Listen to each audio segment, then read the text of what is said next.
Today we're riding out to do Col de la Madone again. I did this climb a month ago, set a new PR around 26.5 minutes. Today I'm trying to improve on that, hopefully go under 26, see if we can break into the top 10 on Strava. I just finished up a 3-week VO2 block. Last time I averaged 409 watts. Today I'm looking to go around 420, around 6 watts per kilo. We're riding out of Nice, over the top of Monaco, and gonna meet my friend Chris on the motorbike and get some cameras mounted up on his bike. Got a backpack filled with all the camera equipment.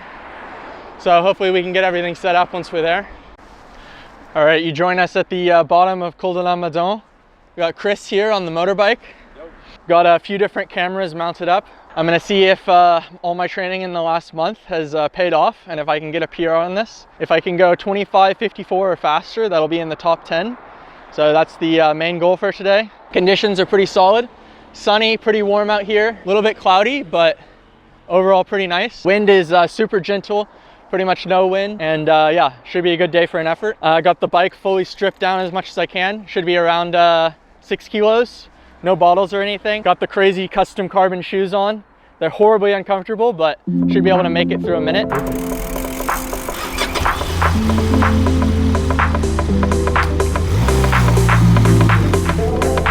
We're rolling up here for the warm-up. This is the bottom of the climb. I'm just gonna do probably about 3 minutes around the pace that I want to do for the effort, just to open the legs up, and then we'll flip it back down and get started.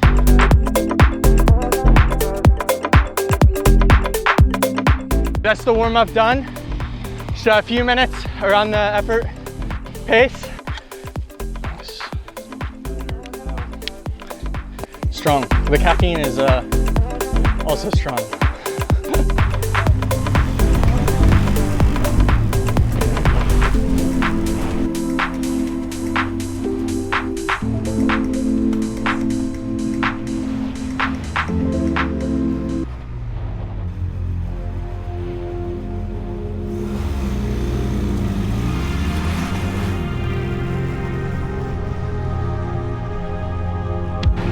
We're good.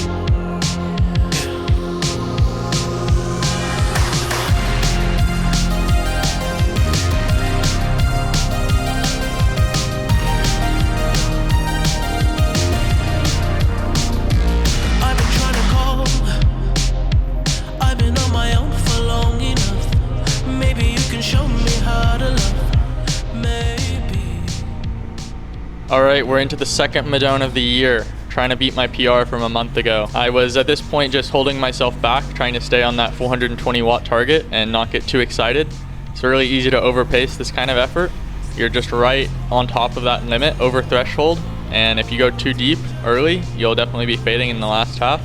And that's what happened last time. I was suffering a lot at the end. I got the pacing a little bit wrong, the fueling a little bit wrong, and just didn't quite have the fitness that I wanted last time. I'm looking at Chris on the motorbike here because the head-mounted camera he was wearing kept turning off. If you see me looking kind of concernedly at the camera, that's why. The smoke was a little bit annoying to ride through, but it looks pretty cool in this shot where I'm like eating it with the sea in the background. It's a little bit annoying riding through the bonfires, but they're kind of impossible to escape this time of year. It is what it is. I don't think it really affects performance that much, it's just unpleasant. You'll see me passing quite a few people in the video. It's a weekend with nice weather, so Madone's pretty popular. I think it adds some perspective to the video, shows just how fast I'm going. Otherwise, it can look a bit slow from the offboard, but promise you I'm going full gas. 7.5 minutes in, 6 seconds up on my PR. I didn't expect to be much up on my PR at this point because I started about the same pace last time. But it's crazy to see Pogi putting over half a minute into me in such a short segment. It's been 1 month since I did my last Col de la Madone effort for that video on my channel, and in that time I've had a 3-week VO2 block followed by a rest week. So I'm going to show you the training in detail here. In that first week I had 3 VO2 sessions, and that was basically the structure for every week. I repeated the same sessions with 5-minute and 3-minute VO2 intervals each week. I also kept 3 sauna sessions a week for heat adaptation. With that structure of the 3 hard VO2 sessions a week, the main thing that changed week to week was I increased the volume. So this second week was 23 hours. I had 1 session on that Wednesday that didn't quite go to plan, but then the 2 good VO2 sessions after that. I made a video with some details from the last few days of the final week of the block if you want to check that out. By the end of that 3rd week of the build, after 29.5 hours, I was feeling quite cooked. So I went into my planned rest week And that rest week was only 11.5 hours of total volume, with everything super easy until the day before this effort when I did a little opening effort. 10 minutes in, 4:23 average. It may not seem like much being only 9 seconds up after 10 minutes, but I knew that on the previous effort I also started around 420 but then faded quite a lot in the second half. So if I could maintain my pace this time, I knew I'd be taking a ton of time on my PR in the second half. So it was nice to be a little bit up, but I knew that the big gains would come in the latter half. I love this shot here with the sea and Menton in the background and the quite striking highway bridge. I was really counting on the good training from the last 3 weeks to be able to help me maintain that pace all the way through to the finish. And the sensations were definitely better this time for sure. 12 minutes in, 4:23 average, 13 seconds up on my PR. At this point, I was still just trying to keep calm and let the effort come to me, so I knew that second half I was gonna have to dig deep. You can see the town of Saint-Onez there on the right. That works well as like a nice halfway point, and the climb definitely changes a lot in the vibe from this point on. It gets a lot narrower and a lot less residential. Compared to my PR, I did make a few equipment changes to try to find some seconds. So obviously I've got the camera off-board on the motorbike, which saves some weight. And then I also took off my bottle cages, and I'm using these horribly uncomfortable custom carbon shoes that save like 200 grams. Probably the worst financial decision I've ever made buying those, but still getting my 7th use out of them after 3 years. So there I just signaled that I'm making the left turn here. It's a pretty sharp 180, and I go around Chris on the outside. I think he meant for me to go inside, but we didn't really communicate about that beforehand. And then I'm gonna come onto the wheel of my friend Cyprien here, who agreed to come out and try to find me on the climb and do a little lead out. It's nice to have the moral support as well from Joe here on the side, another one of my friends who just happened to be out. Yeah, I don't know how much difference the lead out makes, but I'll take any little advantage I can get if I'm trying to compete against the peloton from Tour des Alpes-Maritimes and Tadej Pogacar. I think it's, yeah, not too bad. That coasting through the corner at Saint-Onez lost me a little bit on the average, but I was still feeling quite good here, 15 minutes in. Slipped over a minute to Pogi, but, you know, not really comparing there right now. Maybe later in the summer I'll go for that. And speaking of later, yeah, I'll talk a little bit about what my future plans are. So this summer I want to go for some of the biggest KOMs in Europe, and I think with the trajectory that my fitness has been taking, it's definitely possible. I'm looking at Alpe d'Huez, Passo Stelvio, some of the more iconic famous climbs that I can find around Europe. It's pretty easy to get to most of those from my place in Nice, so planning to do some bikepacking trips around there. But my next trip is to Mallorca, actually. I'm gonna bike pack through Girona to Mallorca. I'm gonna be there for an event that Zwift is doing for a few days, and then planning to try to do a Sacalabra effort, see if I can get close to a fellow YouTuber, Ed Laverack, and some of the other cool times on there. Although I think the top times are motor pace, so I won't be getting that close. Speaking of motor pacing, my friend Diarmuid's on the front here. He also agreed to wait on the climb and try to find me and do a little bit of a lead out. This is the main flat section of the climb. You can see it's starting to get quite cloudy up here, and you can actually see the peaks in the distance are covered by clouds. So it's getting a little bit cooler, but this is a pretty scenic, awesome section. You just have to watch out for all the rocks on the road. But it's a pretty cool shot as we come through the tunnel here, and Diarmuid pulls off. It's a solid pull from him. I think it's like about a minute, and then I'm back on my own here through to the next tunnels. Gets a little bit tight with the cars through here. I mean, anywhere on this climb or lots of the roads in this area in general, they're not really built for modern cars and how wide they are. So I don't even know how people fit with 2 cars through. You can see through this section my power has been mostly in the 300s, and it's intentional. When I'm going fast, I don't want to be going too hard because the aerodynamic drag is just basically wasting those watts. So I was trying to stay aero, keep my head down a little bit, and not lose too much speed through here, but not wasting energy either.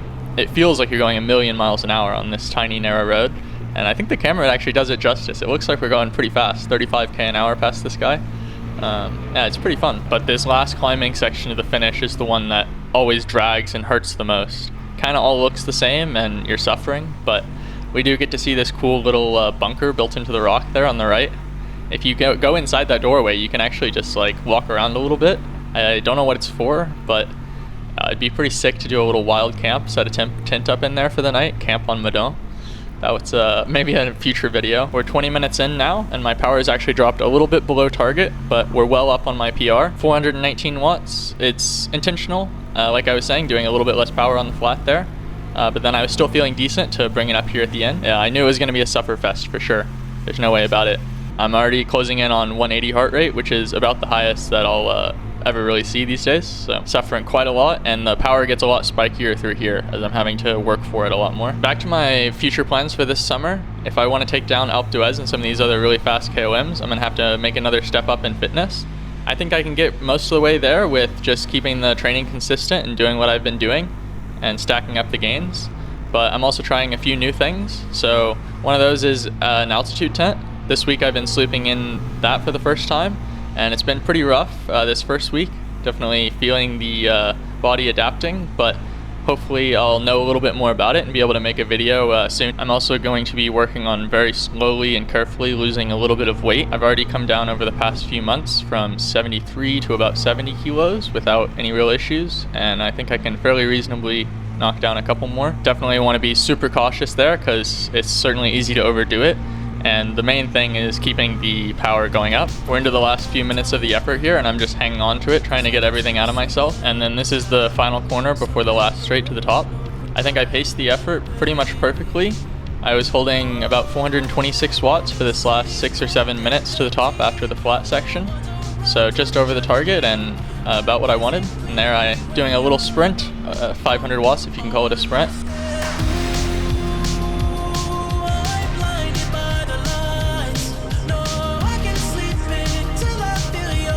So 25:46, 420 watt average, 50 seconds up on my PR, and a minute 54 down on Pogi. So yeah, really happy with that. That's a really solid improvement from a month ago.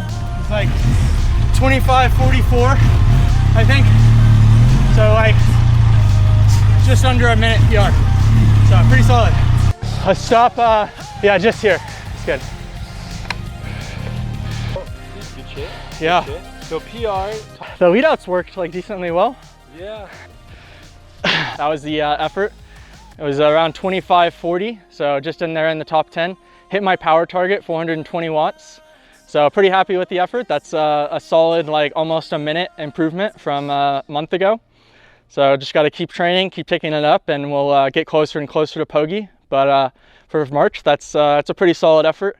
Definitely, I think I got everything out of myself. Got to run into a few friends on the climb and get a little help with the drafting, which is always nice. Pretty solid day out. It's cold up here, so gonna get suited back up and head back to Nice, and that'll be it for the day.